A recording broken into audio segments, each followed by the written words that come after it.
This is the story of Enzo, a painter who teaches karate to kids in his free time. One evening, while returning from work, Enzo lights a cigarette at a bus stop. At that moment, a fast-moving car splashes water on him, and his cigarette gets soaked and goes out. Angry, Enzo throws the cigarette away and watches as it floats along the roadside drain. The cigarette keeps flowing and finally drops into a sewer right in front of the real bank. Curious, Enzo follows the drain, which leads him under a large bridge where all the water from the city drains out. He crawls near the big sewer pipe and starts observing everything around. While looking around, an idea strikes him. What if he could rob the bank using this path? The next morning, Enzo meets his friend Sebastian and tells him his plan. Sebastian also needs money desperately, so he agrees to join. But they need expensive tools and some weapons for this robbery, and currently they have no money. To arrange money, Enzo meets his old friend Diba, but even he is too poor to help, so he gives Enzo the address of Mario, a small-time thief who steals petty things every day. The next morning, Enzo meets Mario and explains the plan.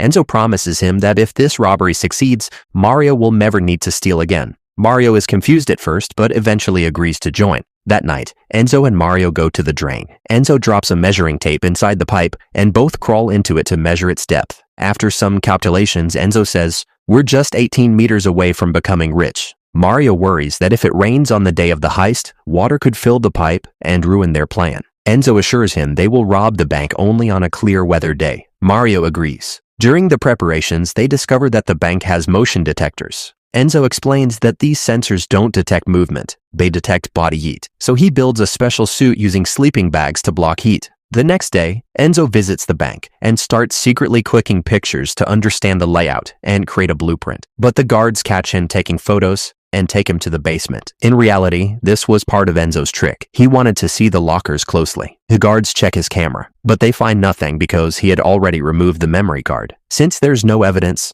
they let him go. Enzo returns to his team and shows them the blueprint he made. He explains that they will enter the bank through the basement because all the lockers are there. They then measure the distance from the drain to the bank using a bicycle by counting the number of wheel rotations. The next day, Enzo calculates the exact angle they need to dig to reach the bank. He tells Mario that the stolen money is insured by the bank, meaning no common person will lose their savings. That night, they begin digging a tunnel from the sewer. Meanwhile, they also add Alberto to the team to help them escape after the robbery. But even after all this planning, they still face a big problem. How will they open 400 lockers? If each locker takes 1 minute to open, they will need 6 hours. So, Mario goes to another branch of the bank and rents a locker under his name. While opening it, he studies the mechanism carefully. The next day, the team steals a van for their escape. Later that night, they go to Alberto's house and wait outside. Police arrive and question them because the van is parked in the middle of the road. Before things go bad, Alberto and his wife come outside and tell the police these men are their guests.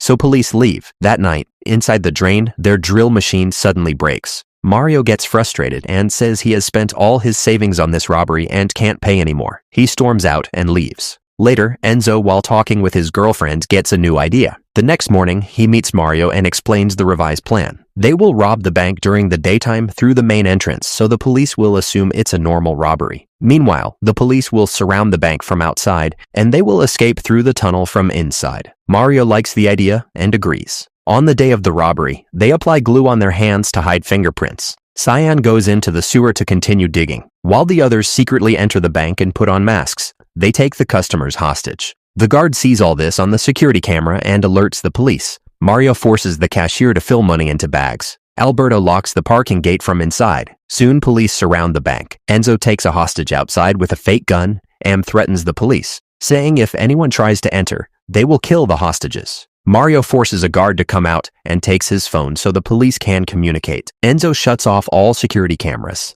In the basement, Enzo and Sebastian remove a cupboard and access a space where they bring in a machine from the car trunk. Sebastian, being a civil engineer, built a machine that can open each locker in just 7 seconds. They set timers and start opening lockers. Meanwhile, Mario sees police on the terrace and threatens the officer on call to remove them or they will kill hostages. The officer removes the team but positions snipers on a nearby building. Mario then demands to speak with the mayor. The mayor arrives an hour later. When Mario talks to him, he insults him badly. Then Mario asks to speak to his lawyer. When the police ask for the lawyer's number, Mario gives a hostage's number and pretends to be a lawyer by changing his voice. This was just a tactic to buy more time. Meanwhile, Enzo and his team continue transferring all the money and gold into the tunnel. We then see the captain looking at the drain outside and realizing there might be another escape route. Inside the bank, the loot is loaded onto a boat. Enzo leaves all the weapons inside the vault. All of them were fake weapons since Enzo never wanted to hurt anyone. Mario locks all hostages upstairs and escapes through the tunnel. When hostages call their families, police realize the robbers are gone. The captain sends one team through the main door and one team through the sewer. But Enzo had already planned this. He had built a small dam inside the sewer to divert water flow, so they could escape using a motorboat through a different route. The police find the tunnel but can't follow immediately because a fake bomb is attached at the entrance.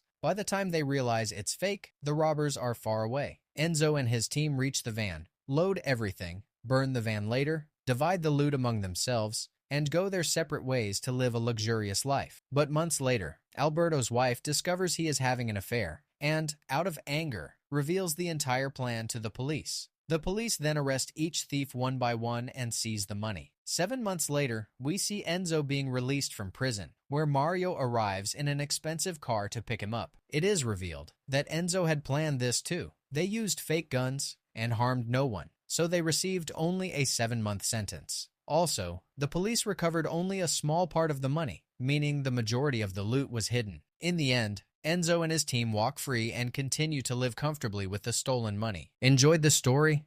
Like the video, subscribe, and tell us your favorite moment in the comments.